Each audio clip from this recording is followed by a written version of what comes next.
Allah. Prayer time.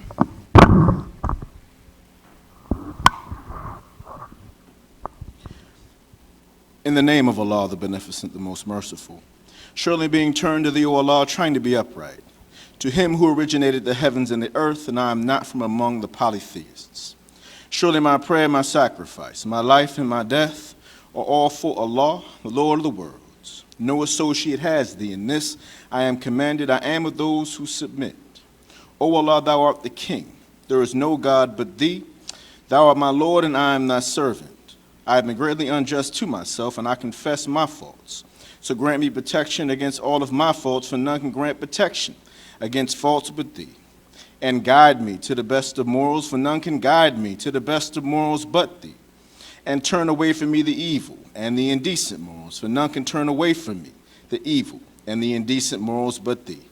And O Allah, make Muhammad successful, and make the true followers of Muhammad successful as that it made Abraham, and the true followers of Abraham successful, for surely thou art praiseworthy and magnified. And O Allah, bless Muhammad, and bless the true followers of Muhammad, as that it bless Abraham and the true followers of Abraham, for surely thou art praiseworthy and magnified. Ameen.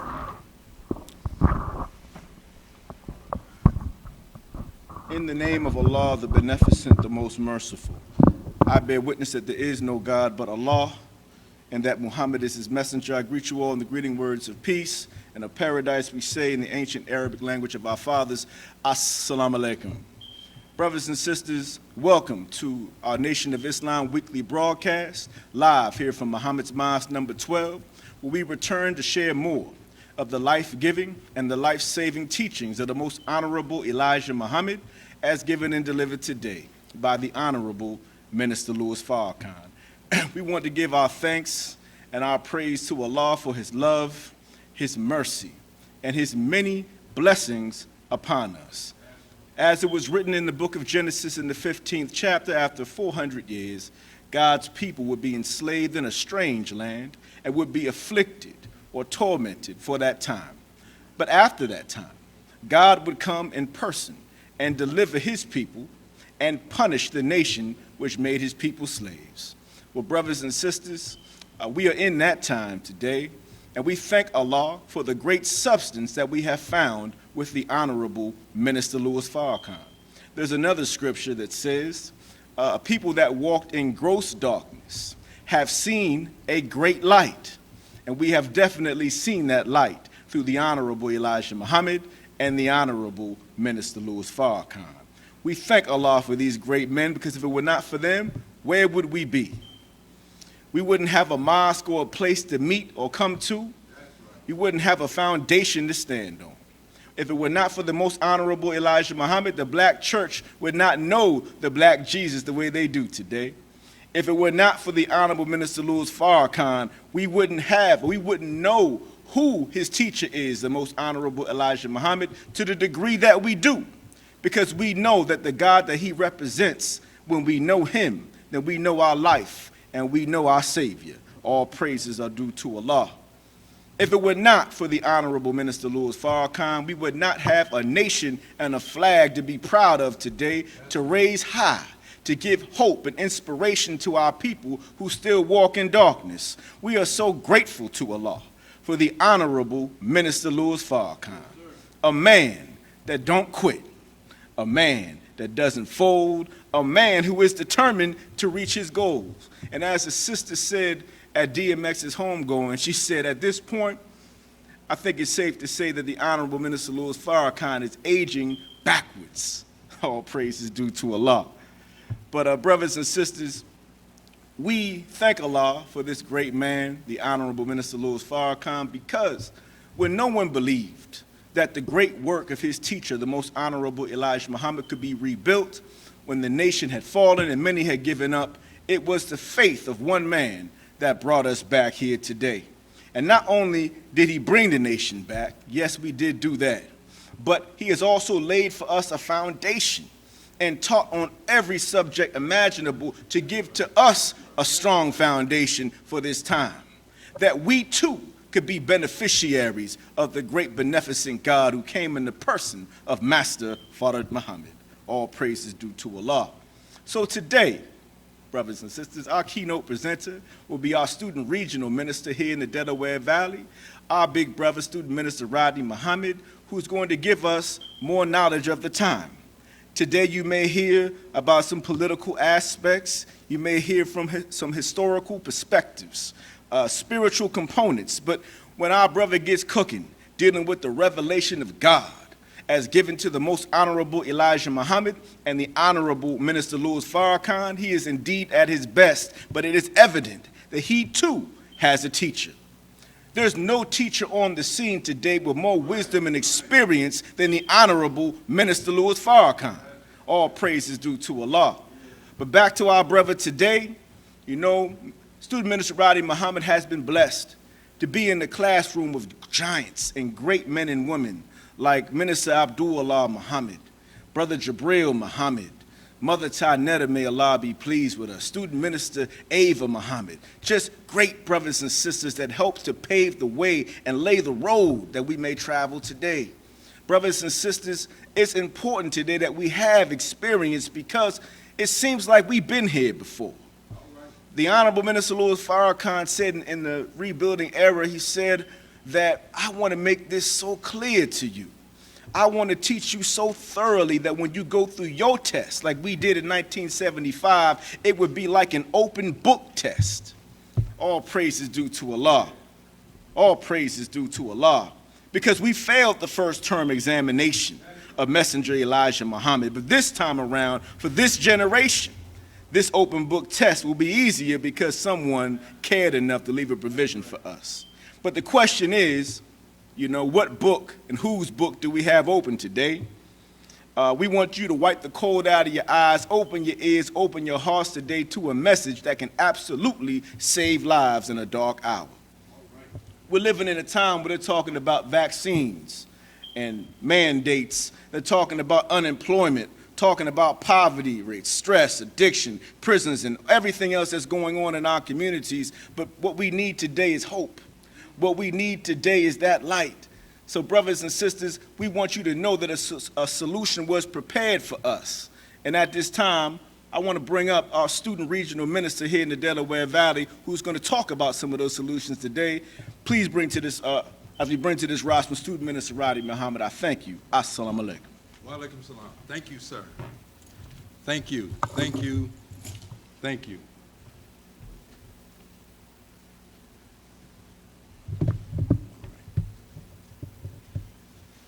I have it.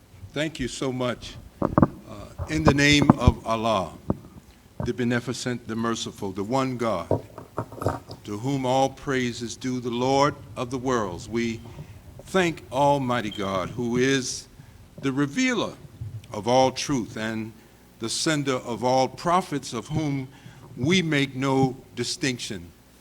We do thank Allah for Moses and the revelation of the Torah, and we thank Allah for Jesus and the gospel that was revealed to him, and we thank Allah for blessing the New Testament apostles that followed Jesus Christ, and we thank Allah for Muhammad and the revelation of the Holy Quran. And as a student of the Honorable Elijah Muhammad, I'm most thankful to Allah for his own intervention in our affairs in the divine person of Master Fard Muhammad, to whom praise is due forever. We thank him for his coming. And he came in the role that people were expecting someone to come in thousands of years, even before the Honorable Elijah Muhammad came on the scene. And so it reads in the Final Call newspaper that we believe that Allah has appeared in the person of Master Fard Muhammad, that he's the long-awaited Messiah of the Christians, the long-awaited Mahdi of the Muslims. And so this long awaiting started taking place even before the birth of the Honorable Elijah Muhammad. And we believe that he has come and made his presence known in North America. And we are so pleased, grateful, and thankful that he found one among us worthy to take him and to bring him closer to himself and anoint him and appoint him and mold and fashion him for us.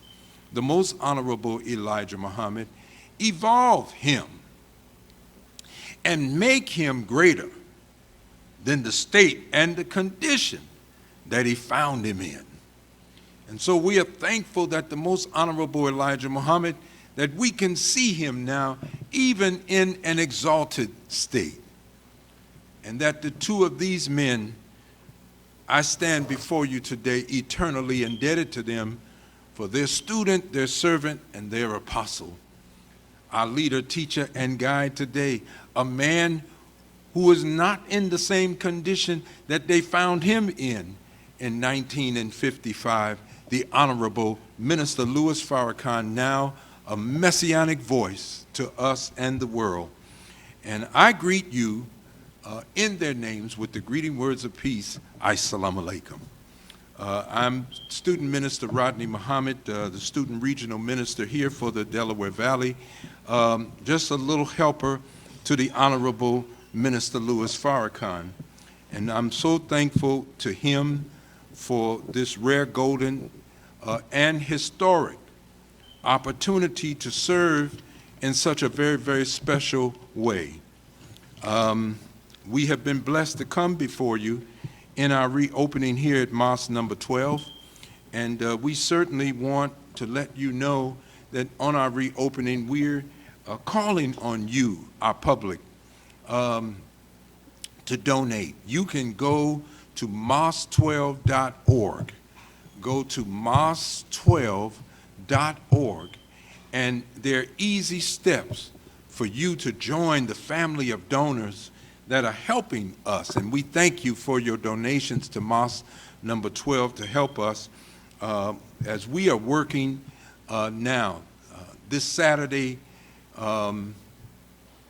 we were out, and we thank our Captain Anthony Muhammad, our student regional captain, for helping and assisting with the Final Call newspaper, but also taking men that normally would have been drifting, men who normally would have been aimless and without purpose in life on the streets of Philadelphia, and now they're suited and trained and they're remissioned, and they're back on the street not as a menace but serving as a force to save our people from the condition that gun violence leaves us in. There's a scourge going across our city, and certainly we want to be sure that we are involved. Someone asked me one day, are the brothers from Mosque number 12 going to go out on the street? And I had to tell them the truth. You know, we never came in. We've been out there the whole time, and the people who are willing to listen to the voice of the Honorable Louis Farrakhan and his call, these men who have come closer to this light, they're dressed and suited, and they're back out in the community, not with a gun, but armed with knowledge, not with a knife or a chain or a baseball bat to beat someone with, but they're armed now with an unequaled wisdom that's helping them to be lifted out of a condition that this word found them in, and they're trying to help some of our young men to get on board. And some of the young men are coming on board, and the first thing that's hitting them as the light of the Honorable Elijah Muhammad strikes their mind, they want to get up and find a way to become productive. They want to be productive in the city of Philadelphia, not destructive. And so everyone is doing their part. We are thankful to the other organizations that are out there. Our councilman, Kenyatta Johnson, who's leading the charge, and he's been doing that even before becoming a councilman. We thank the NAACP's new president, Kathy Hicks, who's trying to take the NAACP in a direction to do something that's happening in our house. Because no matter what I'm in, I know that our fight is two-pronged. we have an enemy on the outside, but there's an enemy on the inside. That whatever we're fighting as forces on the outside, we got to fight the forces that are in our own neighborhoods, that are working for our own undoing. And so I'm thankful to all of them that are getting involved, and we'll be in the Peace March coming up in the month of August to help the Nicetown CDC, a zip code that I'm most concerned with, that we could really get something done in an area of our city. So thanks to the FOI, thanks to Captain Anthony Muhammad for leading the charge. We've been to Pittsburgh, we've been to Harrisburg, we've been to Chester, Pennsylvania. We're going to be here in Philadelphia. We'll be in Atlantic City, Willingboro, New Jersey, Camden, New Jersey, because all of this, in particular, this shadow market represents what's called the Philadelphia metropolitan area. And so our mosques are mission and launched and ready and anticipating. And I forgot to mention Wilmington, Delaware, because we were just there, and our student minister in Wilmington, Delaware was preaching on the streets, and they're trying to do everything that they can. But people need to listen to a word that has transformative power. Someone asked, well, what is Farrakhan doing? My God, what hasn't he done? The Honorable Minister Louis Farrakhan's job is to preach a word that transforms life. If you can't transform life, you can't stop the killing that's going on in the society today. They've built a culture around the idea of murder. But nevertheless, we know with God, nothing is impossible. And so we believe, as the Honorable Minister Louis Farrakhan teaches us, that at the root of America's suffering, it's spiritual. And it's going to take and necessitate a spiritual onslaught to bring about and bring the human being to a state of correction.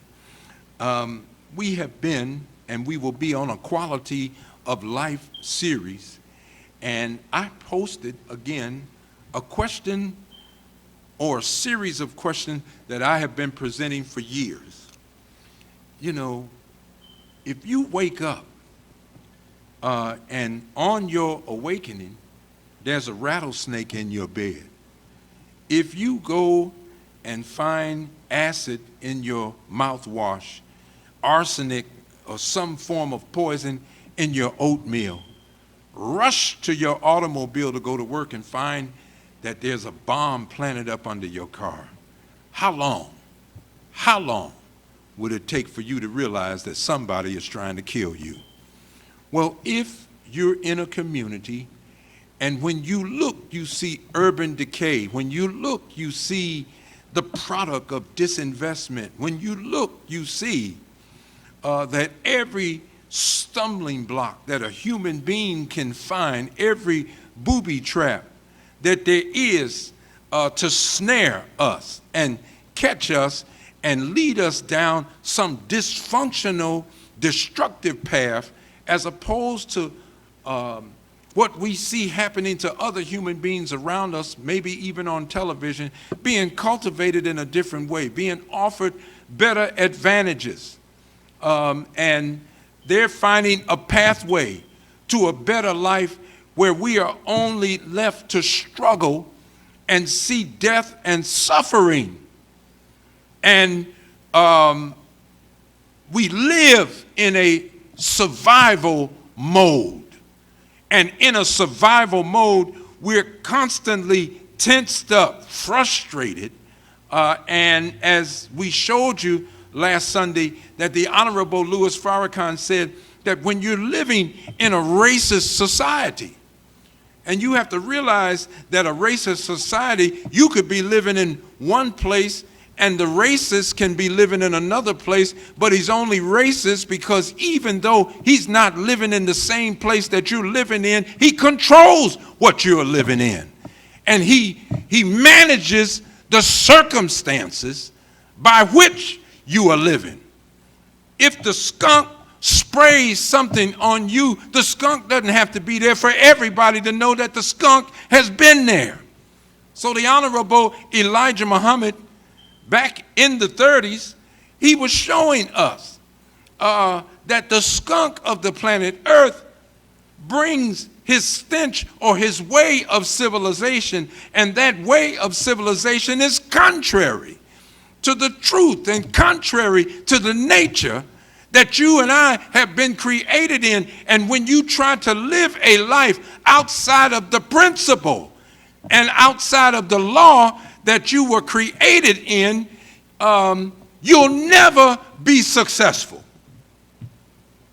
Well, Muhammad, you got to understand, mass incarceration is going on, and we're only 13% of the society, but we're a larger part of the prison population. So somebody's doing us a great injustice.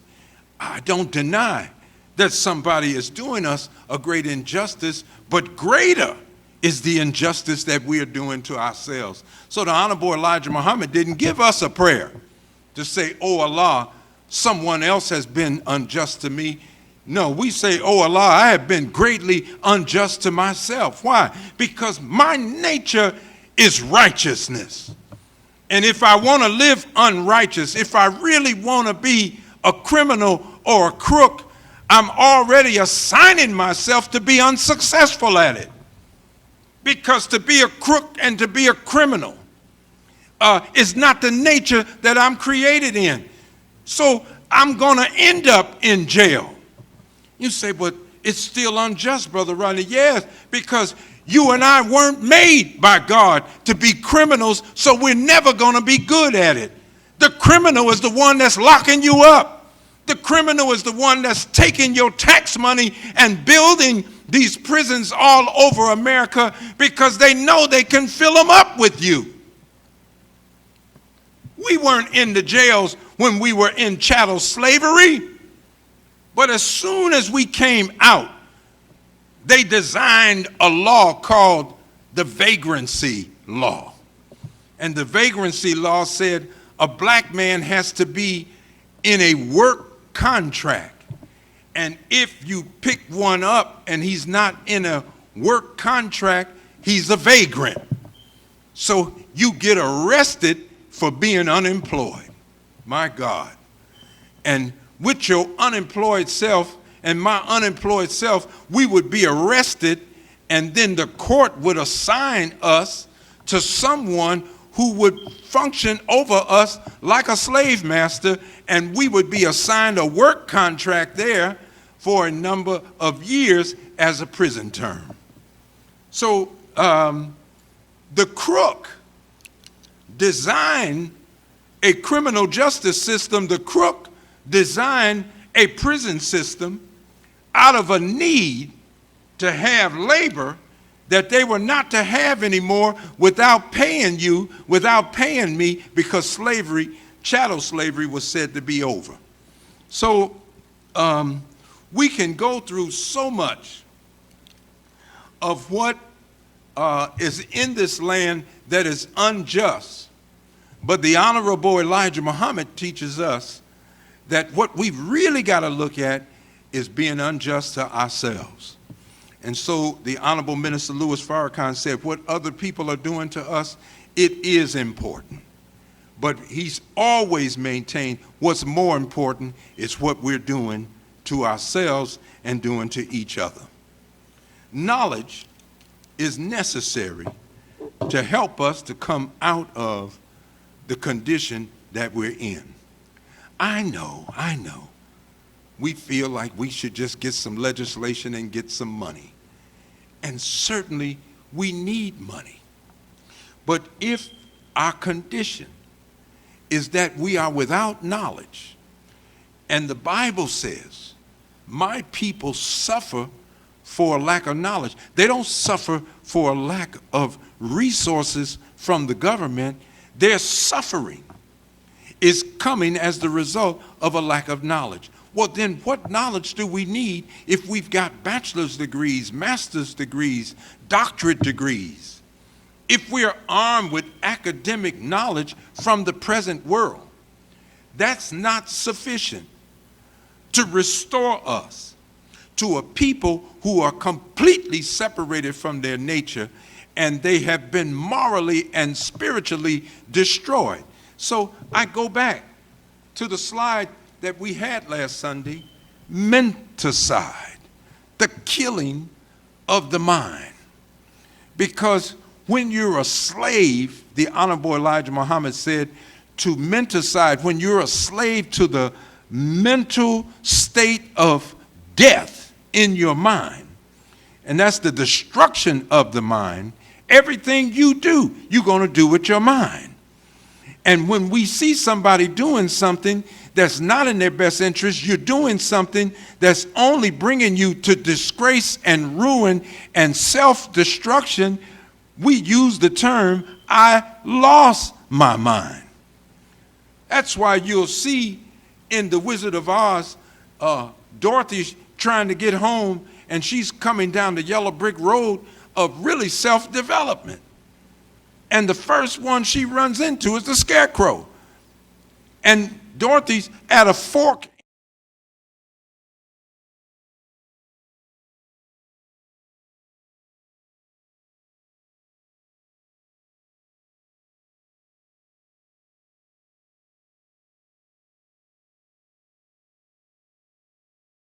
Go that way. And she said, who said that? Then it said, go that way. And she said, who's that talking? Then she looked up and saw the Scarecrow, and the Scarecrow pointed in both ways at the same time. She said, I can't go both ways at the same time. Why don't you make up your mind? He said, that's just it. I lost my mind.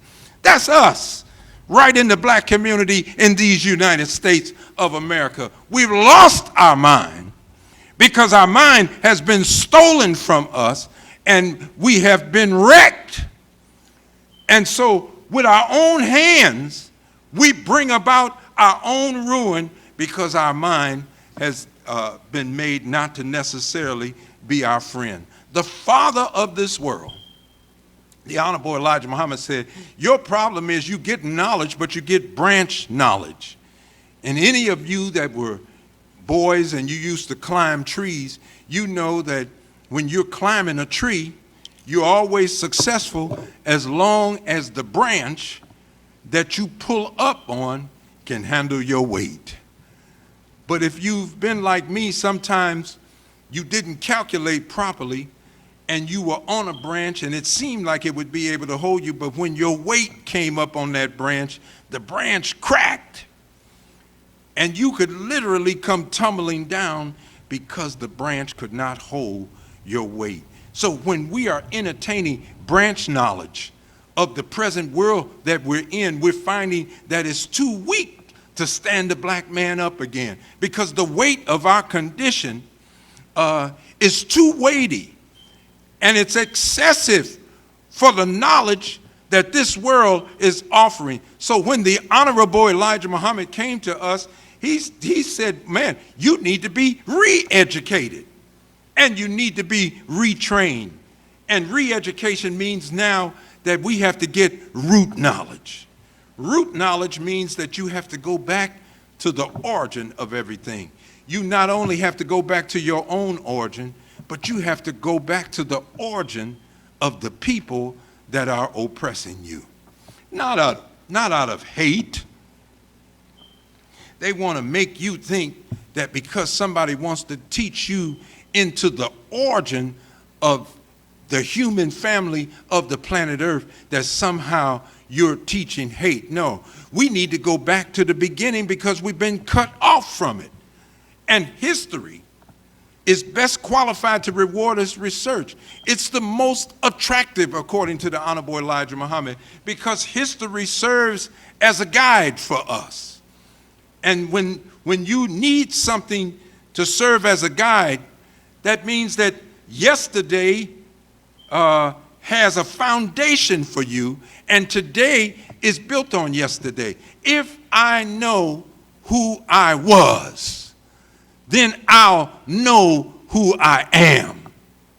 If I know what I did, then the Honorable Louis Farrakhan teaches us we'll know what the possibilities are for us to do today. But if you don't know who you were, then you're guessing today at who you are. If you don't know what you did, then you don't know what you can do today. So you keep going to somebody else to do for you what you really could do for yourself. And you don't believe you can do it for yourself because you don't know who you were and you don't know who you are.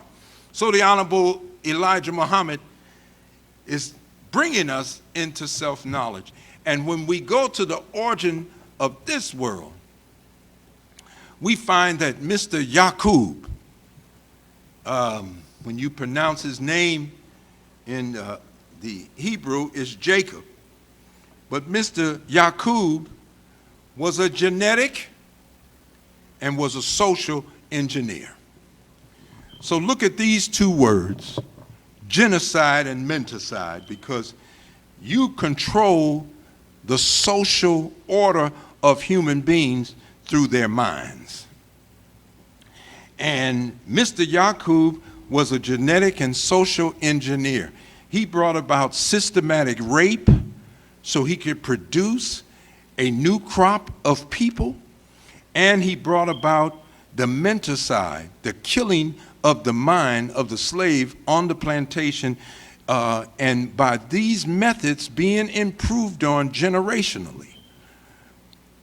The people today that rule over us don't even need physical chains. We're not going nowhere.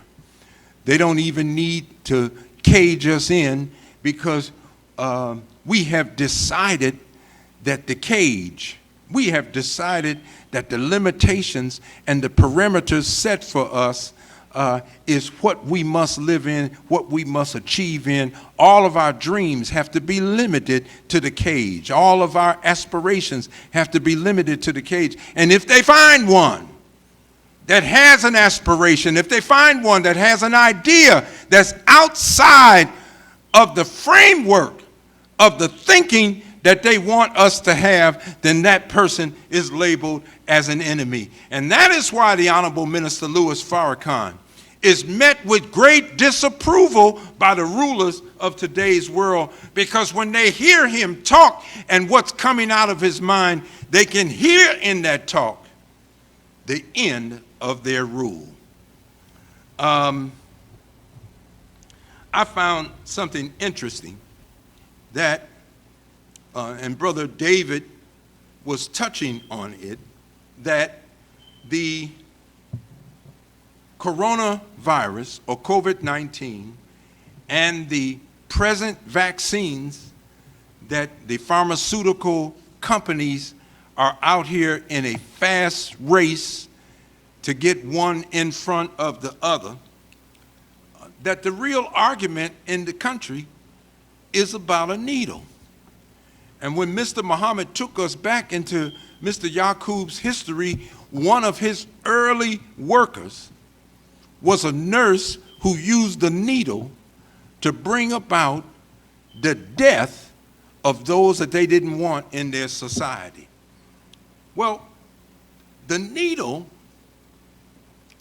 is a perfect weapon, because when you place a needle inside of the brain, the murder weapon is hidden inside of the victim. And anytime the murder weapon is hidden inside of the victim, people wonder, did a murder take place? See, when you don't see a murder weapon, you really don't see the crime. And if you don't see the crime, family, you don't see the criminal. So when you look at the victim, you think the victim is the cause of his own victimization. A metaphorical needle, where you set up every circumstance where a people are morally and spiritually dead. That needle that's inside of them, coming from the enemy, because it's hidden inside of us, false teaching, it's hidden inside of us. Everything that leads you in the wrong direction and makes it hard for you to go in the right direction as a people, all of that is hidden inside of us. And as long as it's inside of us, no one can see the murder weapon. And if they can't see a murder weapon, guess what? The world, the human family, they can't see the crime. And if they can't see the crime, they can't see the criminal. And so when we're stumbling, because when a needle is in the brain, you lose balance. And when you lose balance and you're yearning for things that the human being is yearning for, love, compassion, attention, recognition, appreciation, all of these things, but we're stumbling in the earth, looking crazy to do anything, paint our hair purple and gold and whatever it is to get somebody's attention. Hey, look at me. People are not looking at us and saying, my God, who did this to them? Because they don't see the murder weapon. They're saying, my God, what's wrong with them? And the Honorable Elijah Muhammad begins to bring out the horrible truth of what happened to us. In the Masonic order, there's symbolic narratives. And in these symbolic narratives, you can begin to see our story. Hiram has in his head blueprint for a temple. And to get the secrets from Hiram, 3 ruffians come to him, and you know the story. If you're in the Masonic order, he's attacked, and by being hit in the neck and hit in the back, these represented European nations and the colonization of our people. But then one of the blows hit Hiram in the head. And the symbolic picture of Hiram being hit in the head is really about a man being completely divested of the knowledge that was in him. Listen to what I'm saying. Then they dragged his body westward and laid it up in a shallow grave in the north corner. So when we were brought in slavery, the slave ships had a westerly course, and we were laid up in the north corner, or North America, and we were buried in the King James Version of the Bible. And by being divested of knowledge, we see God for everybody else except ourselves. And the shallow grave keeps us blind to ourselves. And as long as we're blind to ourselves, we don't see our real power to make change. And so we end up a people today, we want to see change, but we don't want to change. Everybody knows if I go with Farrakhan, he's going to demand that I make a change. Everyone knew that if I go with Elijah Muhammad, he's going to demand that I make a change. But if I go with traditional leadership, they're going to fight with the knowledge that they have. And the knowledge that they have is we need to make a picket sign. We need to go and protest in front of them.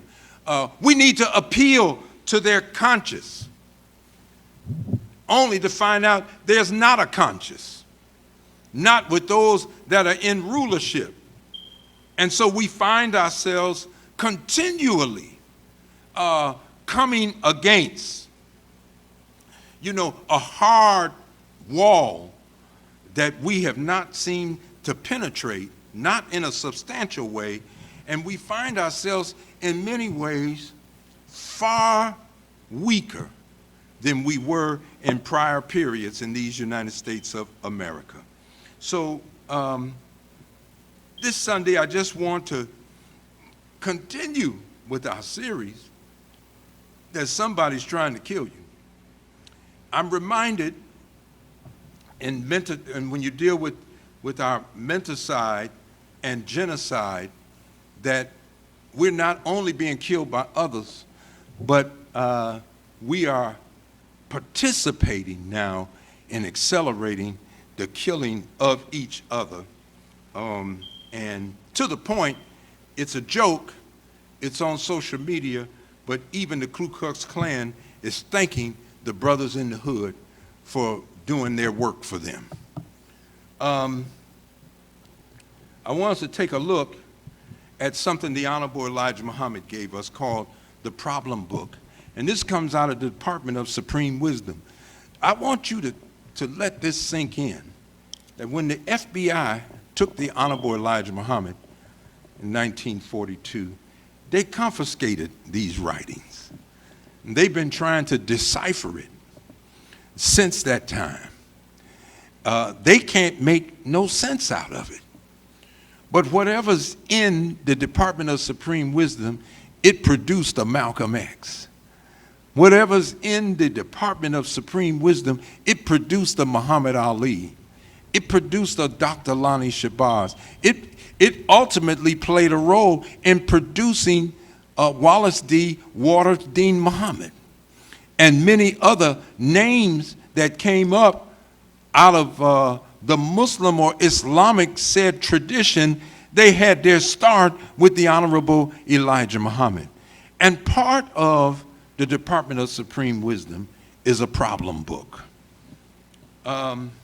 This problem book has 34 problems. And if you put a 19 in front of that 34, you get 1934. And that's when this man that came from the East and raised up the Honorable Elijah Muhammad by teaching him day and night made his departure. And in his departure, a real problem started. Will we be looking at the same thing? Because every time a man of consequence comes to a people and feeds that people, forms that people, and helps that people to rise up above the condition that that man found them in, his absence usually brings about a demise of his movement, because the principles that he set it up on and the rules and regulations that he put forth for them to operate in, somebody always comes to make sure that those that were following him will divorce themselves from those principles and leave those ways and take on ways that are deviant from what he set up for them, so that they'll bring about their own collapse and demise.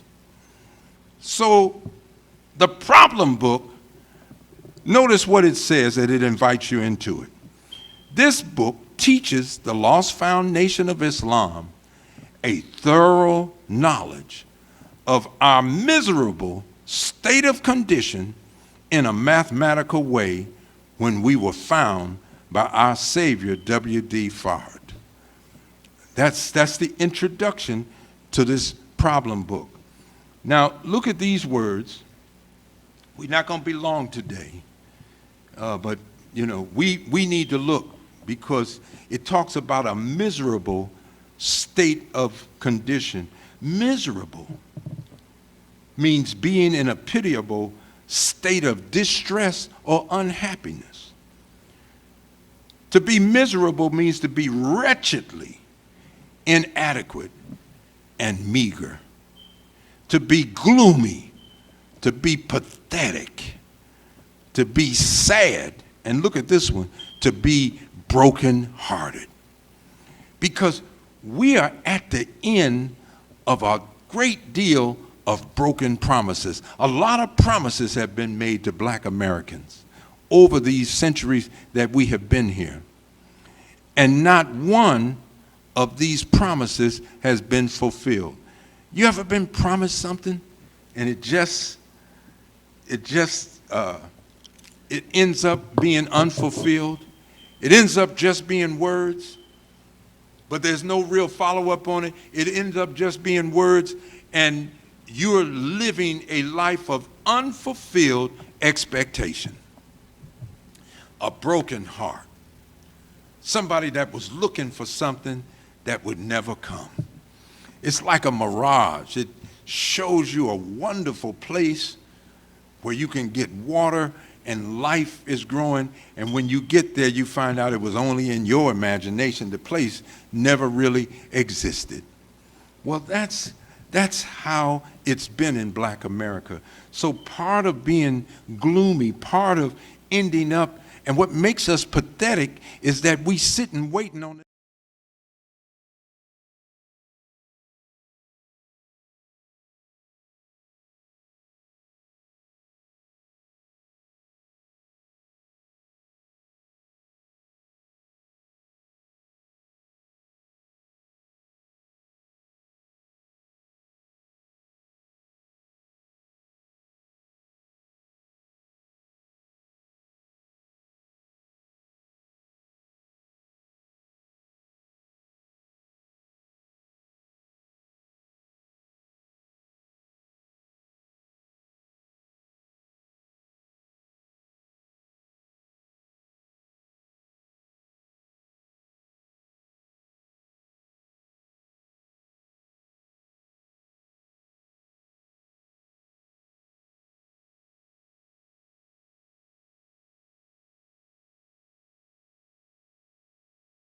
Only 2%.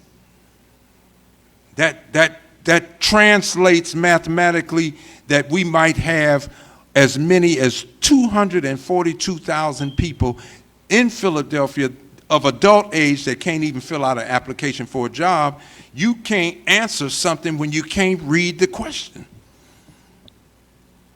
And your outlook on life is sorely limited because you can't read. So you're getting your information from conjecture and, well, I heard somebody say. Well, where'd you get that from? What's your reference point? Where'd you read that? Well, I didn't read it. You know, we was kicking it and we was talking over here. Excuse me for using that cheap term, but that's how we talk. And you basically are going on what you heard. And then even those of us that can read and write, there's studies that show that probably 85% of us stop reading books after high school.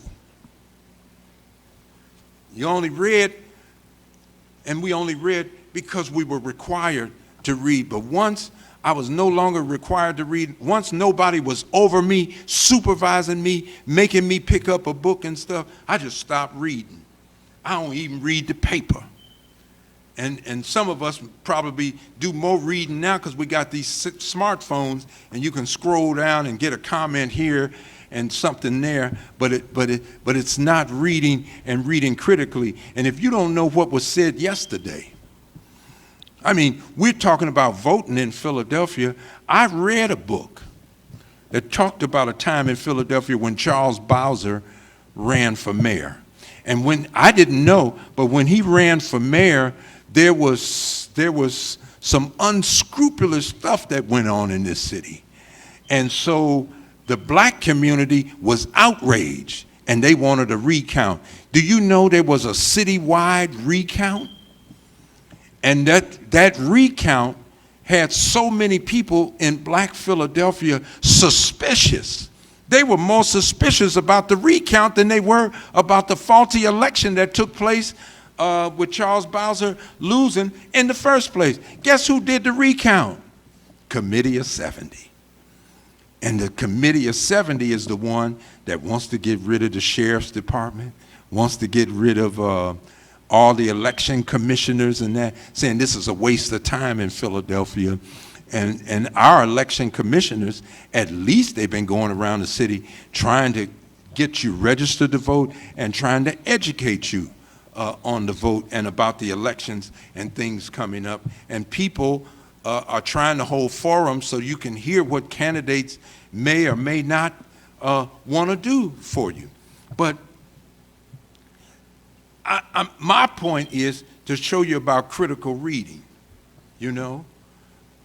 Now, look at the word index. Index is a sequential arrangement of material, especially in alphabetical or numerical order. Because we have Google today, you could just about type in and read up on anything. You can hit it on your phone, on your laptop or your desktop computer setting, and you just Google this and information comes up, Wikipedia and all of these kinds of things. But man, some of us remember when you had to go to the library and you couldn't find a book if you didn't know how to follow the Dewey Decimal System. And with the Dewey Decimal System, you're dealing with an arrangement of alphabetical and numerical orders that were set up, and you had to learn how to read these numbers so you could go to the section first where your book could be found, and then you follow the sequential order in order to find the book on the subject matter that you were looking for. Well, that's indexing. But indexing is also something used or serving to point something out. It's a sign. An index is a sign, a token, or an indication of something. It's something that directs your attention to a fact or a condition. So anytime you have a prevailing condition and you assign to it a numerical expression, you are indexing it. So if the problem book is a state of our miserable condition, then when we apply a numerical expression to that, we have the misery index. So black people in the misery index, I put for you some of the leading causes of death in the black United States of America. The misery index. This isn't everything that's killing us, but it's some of the leading things that's killing us. First one is heart disease. Heart disease. So obviously,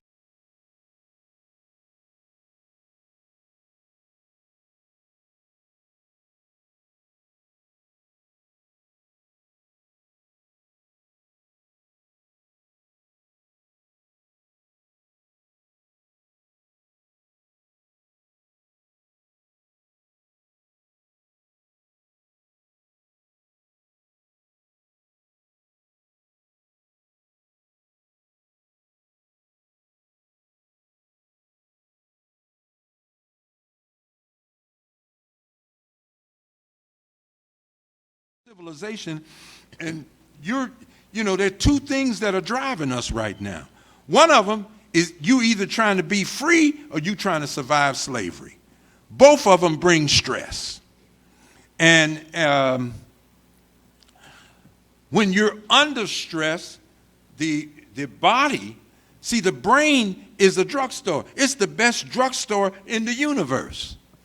This very brain will let you operate during the day, and if you forget that your organs, if you forget that your limbs need rest, the brain creates a combination of chemicals and releases them in the body, and before you know it, you start yarning, and you say, my God, I'm sleepy, I got to get some rest now.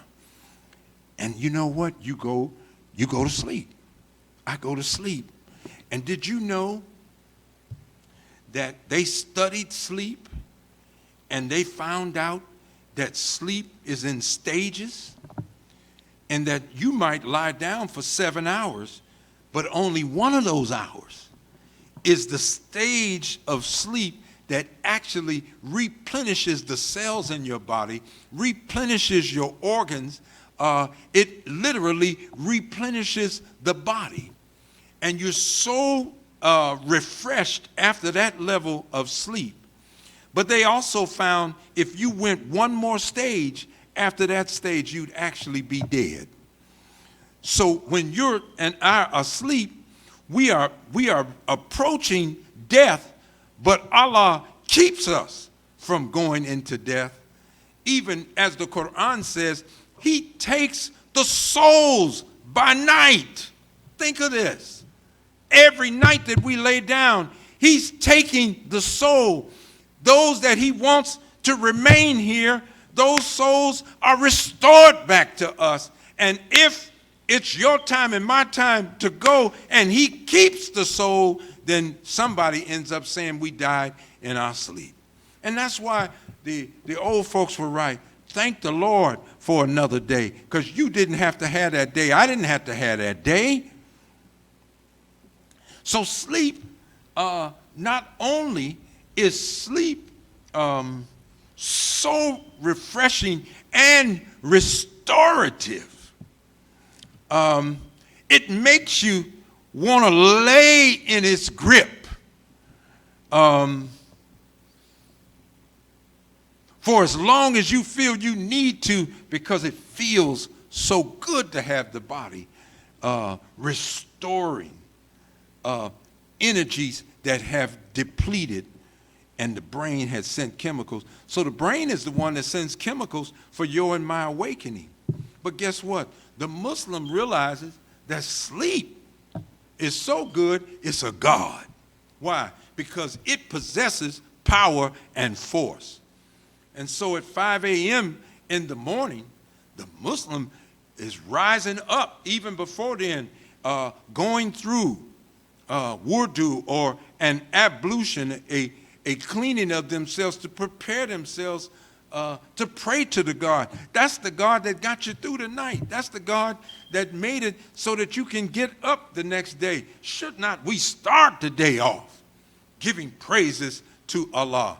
And surprisingly, that prayer is called Fajr. It's made to correspond with the name of Muhammad, who comes on the seventh day, early on the seventh day, or in the 7,000th year. And just as this is one of the most important of the 5 prayers of the Muslim, that morning prayer, we are in such a time that the human being has been asleep on their post. We've been asleep on our real assignment in life. We've been asleep on our real purpose and aim, that Allah creates everything with aim and purpose, and we have not been living according to that aim and purpose and that will of the living God. And so he comes, and it's time to come out of our sleep. Why do you think the message of the Honorable Elijah Muhammad, he called it the wake-up message? It's time to break from sleep, because sleep has done something to us. You know what you looked like last night, but the first thing you did when you got up this morning is went to the mirror. Well, if you know what you look like before you went to sleep, why do you have to go in the mirror and look at yourself? Because you want to find out through that 6-7 hours that you laid down, what did sleep do to me? Well, we're in the mirror of truth right now. If you're watching this broadcast, and we're looking in the mirror of truth to see that what did 400 plus years of sleep do to us? Did it turn us without us turning ourselves consciously? Did you fall out of the bed? What do you look like now? And do you look the same as when you went to sleep? Do you remember when you went to sleep? What did you think about while you were asleep? And what are you thinking about now? So the wake-up message of the Honorable Elijah Muhammad is calling us up out of our sleep. And anybody that knows how when sleep grips you, how good it makes you feel, my God, you feel discomfort to break from the sleep. But once you train yourself to do it over and over again, the human being is trained to hear the call of a God who comes at such a time, as the Fajr prayer calls on the Muslim to pray in the morning. And so I'm happy about it, but heart disease is number one. And see, a broken heart, when somebody says, well, their heart was broken, well, you can't cut the person open and see a broken heart. All this is going on in the mind. When Jesus said, as a man thinketh in his heart, so is he. The muscle beating in your chest, in my chest, that heart can't think. You need a brain and a mind to think. No, that heart is in the mind, and it serves as the core of the mind, and that heart is responsible for pumping and issuing forth the bloodstream of our thoughts. And man, when your thinking is not right, when my thinking is not right, the kind of mental stress that comes on us, it can break your heart. If you were expecting something, really expecting something, and that thing did not come, or really anticipating something and it failed you, or someone failed you. So heart disease is number one. Cancer. Now, we found, you can find a period in Black America where you didn't see any of us with cancer. There's evidence now, I think it's CV40, but there's evidence now that what many were injected with back in the 60s when they were said to be giving us the polio vaccine, that we were actually injected with something known as SV40, which really was a cancer and had in it cancer-producing properties.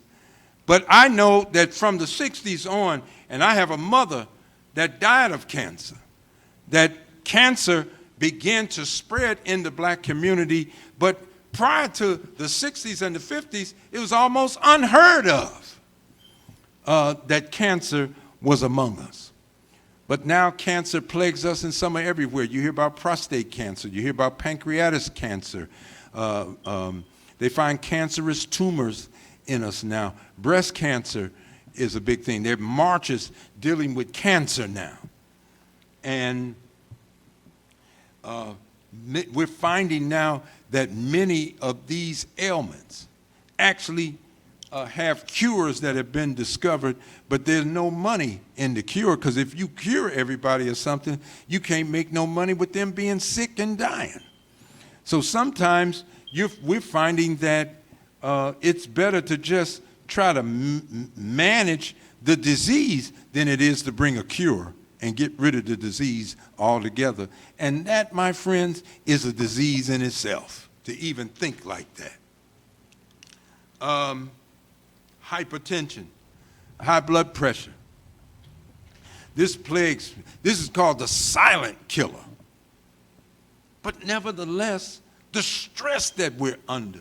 The Honorable Minister Louis Farrakhan said that racism visits us in every aspect of our life. And when you're sitting, and I'm sitting in the midst of plenty, but we're in want, that's a stressful situation right there.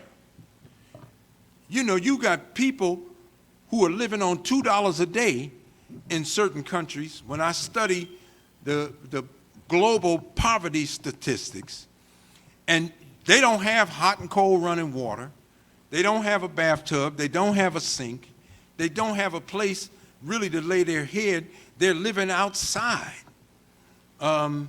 And they're eating things that you and I wouldn't even want sitting up on our table.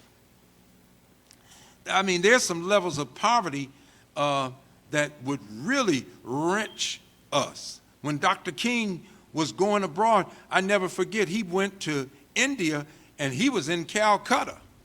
And he said, man, maybe 1 million or 2 million people go to bed hungry at night in countries like that. I remember him saying, he found himself saying that at that time in America was spending $1 million a day to store surplus food, and Dr. King said we could store that food free of charge in those wrinkled stomachs of the hundreds and millions of people that go to bed hungry at night.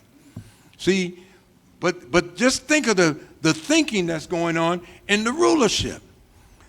Hypertension, the high blood pressure, can really cause our kidneys to shut down.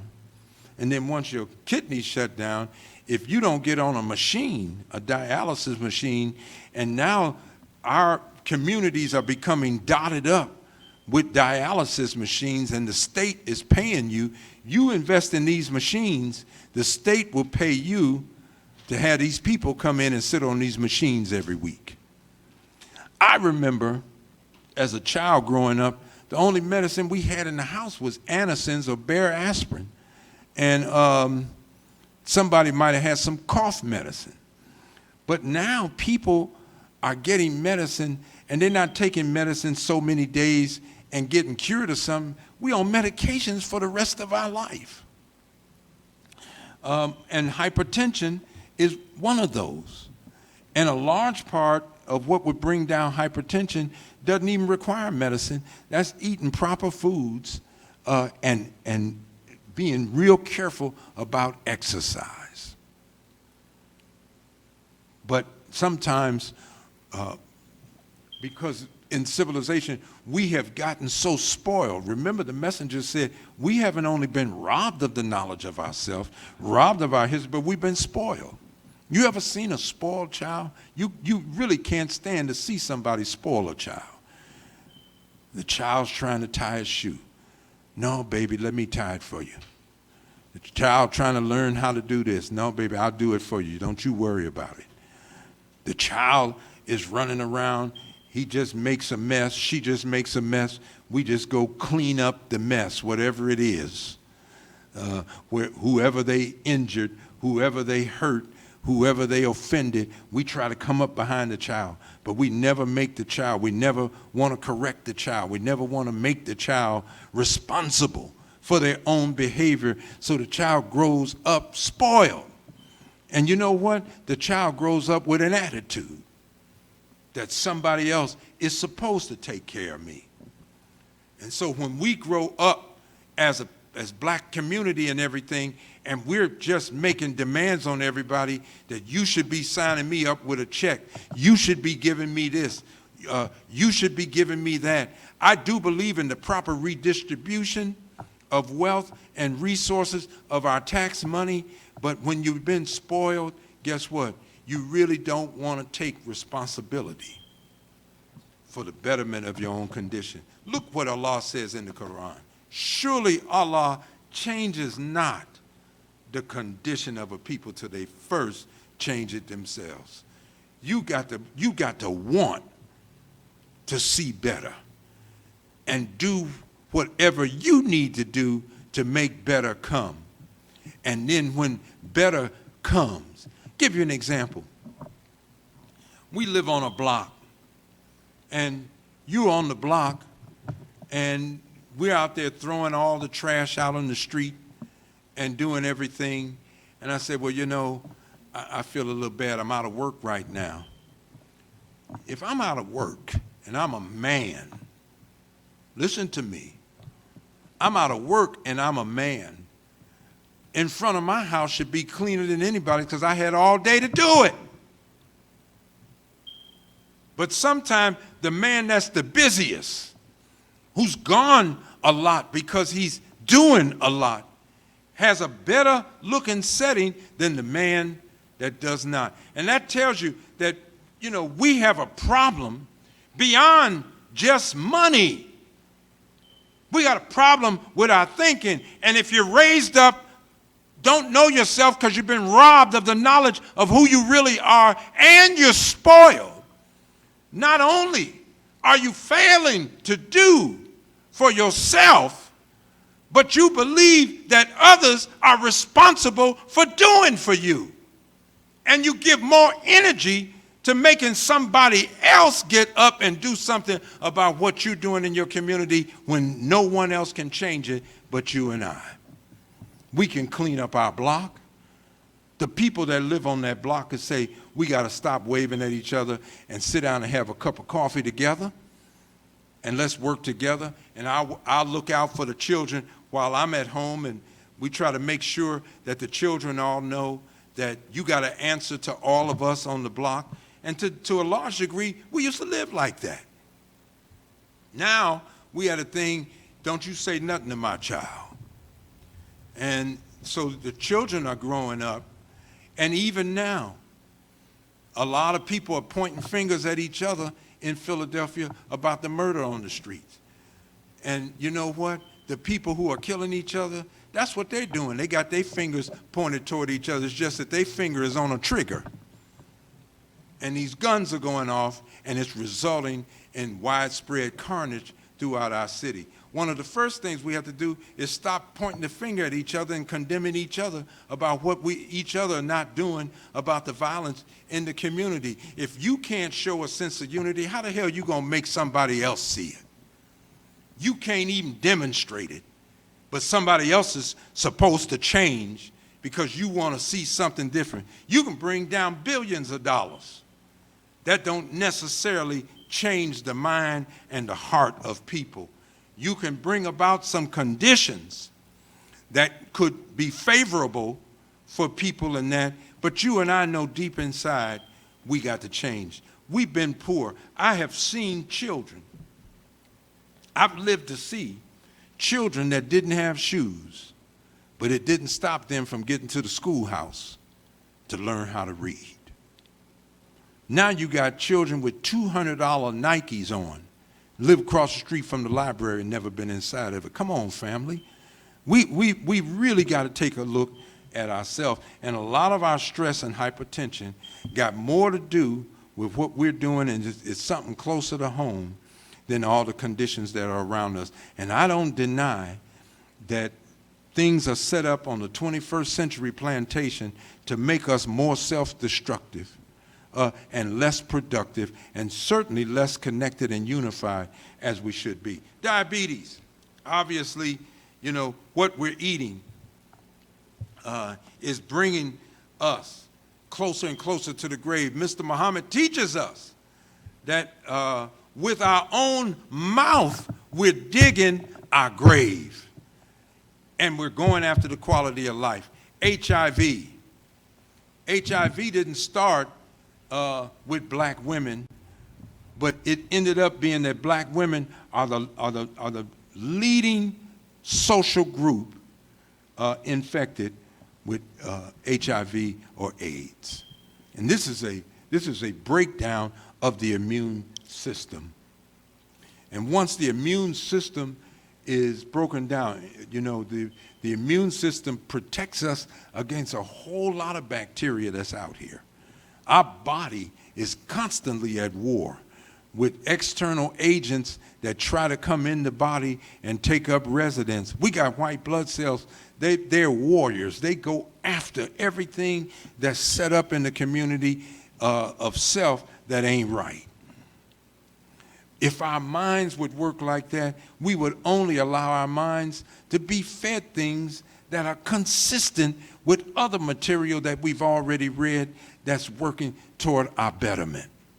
So we have real work to do. Homicides is a leading thing that we've been caused to fight now and to kill one another, and we're guessing at what's bringing about this spike in murders. Somebody had the nerve to ask me, what's Farrakhan doing about the murders? Since 1979, it's been Minister Louis Farrakhan that has been talking about black men killing each other on the streets of America. And back in 1980, I remember him always saying that we are killing each other at an alarming rate that exceeds how many of us were dying in Southeast Asia in the Vietnam War. Some of you weren't even alive when the Vietnam War was going on, but it was a draft then, so they drafted you and put you in the army and sent you over to Southeast Asia. And 58,000 American troops died in that conflict, and America never declared war. It stayed an international police act the entire time. How do you let that many Americans die, black and white, up to 58,000, nearly 60,000 of them dying? No. So it's been Minister Louis Farrakhan. It was Minister Louis Farrakhan who started a Stop the Killing tour. And it was Minister Louis Farrakhan that out of the Stop the Killing tour, where he went to every city in America and spoke to a crowd no less than 10,000, but in some of the cities we had as many as 20,000 and better out.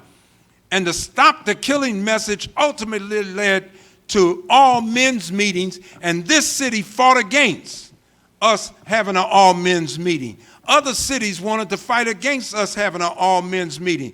You know, if men are killing each other on the street, these are men of color, why wouldn't a city want to see those black men come together to talk about everything that we could do, because we were making our own communities unsafe for our women, unsafe for our children, and even unsafe for ourselves. See, you don't want to admit the hand that's on the outside that can free us. Abbotsford Projects, the brothers from Mosque number 12 were employees up there, and with no guns.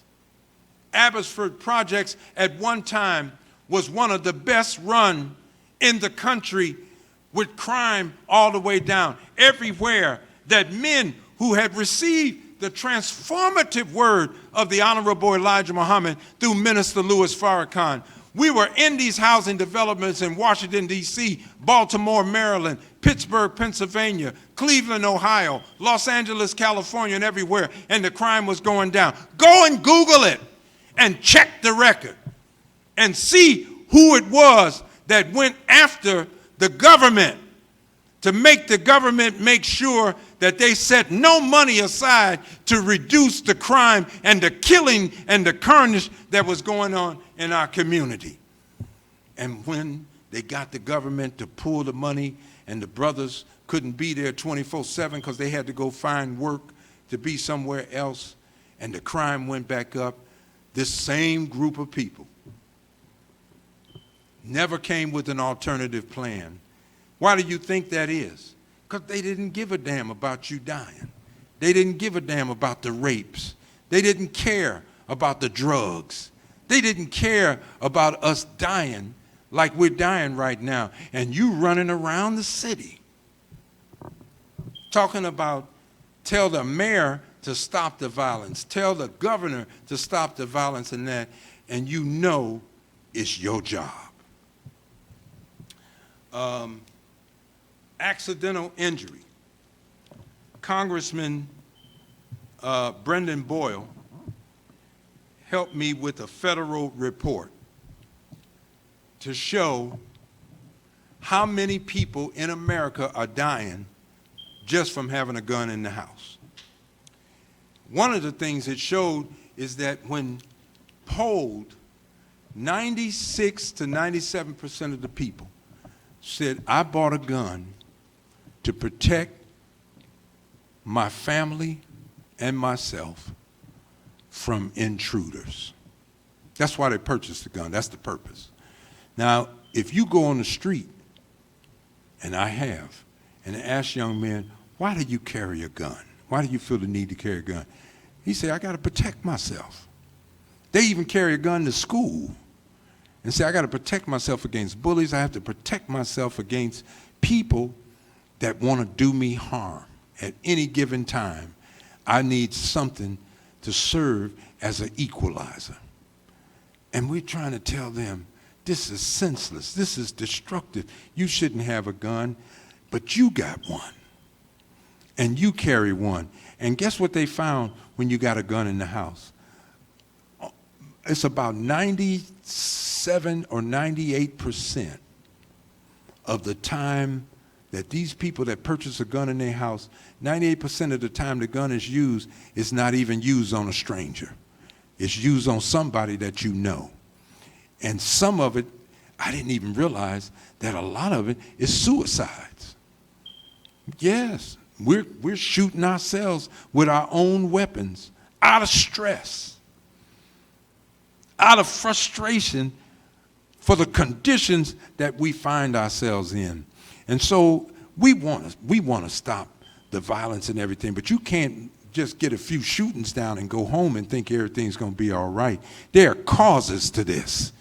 And that's why I'm taking my time to talk about it in this Quality of Life series, that somebody's trying to kill you. Somebody's got things set up. If the rattlesnake has succeeded in your bed and bitten you, you know, you can't say, well, he did that to himself. Somebody put that rattlesnake there. If he eats the oatmeal and there's arsenic in it, you can't say, well, he killed himself. Somebody put the arsenic in his oatmeal. And I'm telling you, the conditions that are in our community, the guns that are readily there and everything, we didn't put those guns there. Somebody went through a hell of a lot of trouble to make sure that the guns are there. Heroin is grown over in Afghanistan. The Taliban was burning up the poppy fields. That's one of the reasons they want the Taliban out of business. Because you can't get dope made into Europe. You can't get dope for the United States of America and many of these other countries where they got many of their citizens strung out on drugs. So for heroin to be in North Philly, for heroin to be in Kensington and South Philadelphia and West Philly and all, somebody went through a whole lot of trouble to make sure it got here. You can't go to the young men in the neighborhood and say they got drugs and that, like they sat there and had a factory and made that themselves. Somebody else got a factory and they brought it in. And I'm not going to let you say that we're crazy because we're saying these guns are coming from somewhere, the heroin is coming from somewhere, the cocaine is coming from somewhere, the marijuana is coming from somewhere. Ain't enough vacant lots here to grow that much marijuana that's coming through here and causing the deaths that it's causing. And it's all got to do with these things are set up to give us a relationship with each other. Because Almighty God had already set the paradigm for the relationship. There's a natural law that connects the parent with the child. There's a natural law that connects the student with the teacher. There's a natural law that's supposed to connect the people who are governed with their government. But all of these relationships have been corrupted because of what we have given each other to relate to each other with. And because of that, all of these relationships are broken. And now this country is headed toward anarchy. And when we said that before, how dare Farrakhan say that America is headed toward anarchy? But go back and look at January 6th. People busting windows and getting in, threatening to kill Nancy Pelosi, the Speaker of the House, threatening to kill, at that time, Vice President of Donald Trump, threatening to kill other people. They had a hit list. Well, these were just tourists. The hell, somebody make the shirts up before they got there. That was planned. And the hell, you got bear sprays. You got the kind of spray that if a bear was attacking you, you could knock that bear out with that spray. They brought there, ain't no bears in the Capitol. They planned to kill some people. And they had murder in their heart. And they tore up the Capitol. You can't charge the black man with that. We were in front of the Capitol with 2 million people. All the paper was picked up. We didn't even litter in the mall in Washington when the Honorable Minister Louis Farrakhan called 2 million men down there. We took a pledge down there. We didn't bring no guns down there. We didn't bring no bear spray down there. We didn't brought nothing, and you had 15,000 troops out. But because these people were white, that's why the FOP is not outraged, even though policemen were beat up. That's why policemen all over the country are not outraged with what happened at the Capitol, because if they had used their firearms, they would have had to cut down a whole lot of white folks, and you didn't want them dead like that. But had it been Muslims, had it been black folks, we'd have had a whole lot of funerals that day. You never would have got inside there to break a window or to hurt somebody or to kick your feet up on Nancy Pelosi's desk. You just wouldn't have got that far. So it's a state of anarchy, and you could see that there's an unwillingness of law enforcement to bring them under control. I hope you're looking at it. The Honorable Minister Louis Farrakhan is calling us to something much better. The word that comes from him is not only helpful to black America, it really is helpful to white America. He can help white America be saved from her own sickness. He knows, and I have seen him work with whites who are well-meaning. One of his closest companions is a Caucasian Catholic priest in Chicago, Father Flager. So you can't charge Minister Farrakhan with being some racist in reverse. Even if we were racist in reverse, we'd be justified with what you have done and what you're doing to us. But you don't see black America holding up the banner of revenge. Black America, I don't care what organization we're in, we just want an even playing field. For the most part, we want to be left alone so that we can begin to build for ourselves and build a kind of life that nourishes and cultivates our community in a way that it's enriched, it's empowered, and we can produce ourselves and make ourselves even better citizens for you and not just for ourselves. We thank you for listening to us this Sunday, and we'll be back next Sunday. Assalamu alaikum.